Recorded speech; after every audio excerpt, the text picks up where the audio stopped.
Kekerasan seksual, perundungan di lingkungan sekolah maupun di lingkungan keluarga. Tidak mendapatkan pola asuh yang baik dari kedua orang tuanya. Terus jadi ngebandingin hidup orang sama hidup kita. Hal inilah yang membuat orang dewasa muda rentan terserang gangguan mental. Lalu bagaimana mencegah agar tidak terjadi masalah kesehatan mental di usia muda? Berikut liputannya.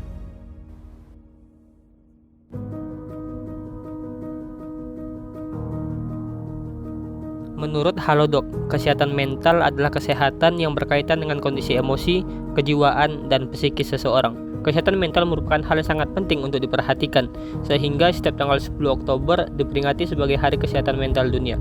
Akan tetapi, masalah tentang kesehatan mental terus meningkat dari tahun ke tahun dan menjadi sangat mengkhawatirkan. Organisasi WHO mencatat bahwa hampir 1 miliar orang di seluruh dunia telah mengalami beberapa bentuk gangguan kesehatan mental. Di tahun 2020, diperkirakan gangguan kecemasan meningkat secara signifikan menjadi 26% dan depresi sebanyak 28% akibat COVID-19.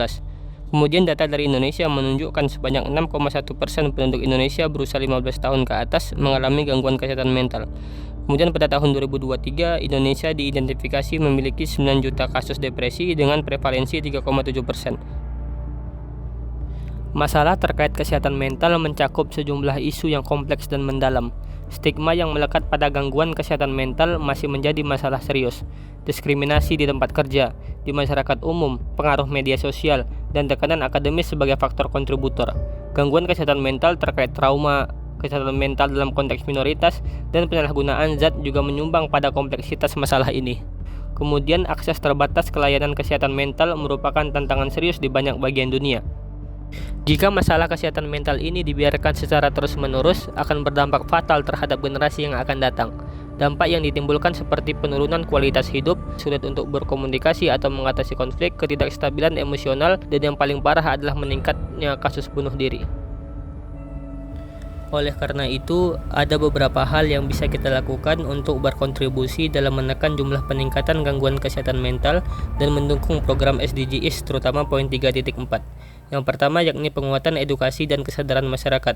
Yang kedua yakni pengembangan layanan kesehatan mental.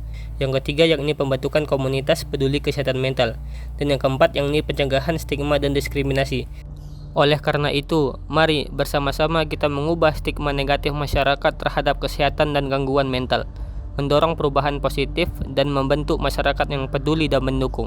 Kita memiliki kekuatan untuk menciptakan lingkungan yang mempromosikan kesejahteraan jiwa.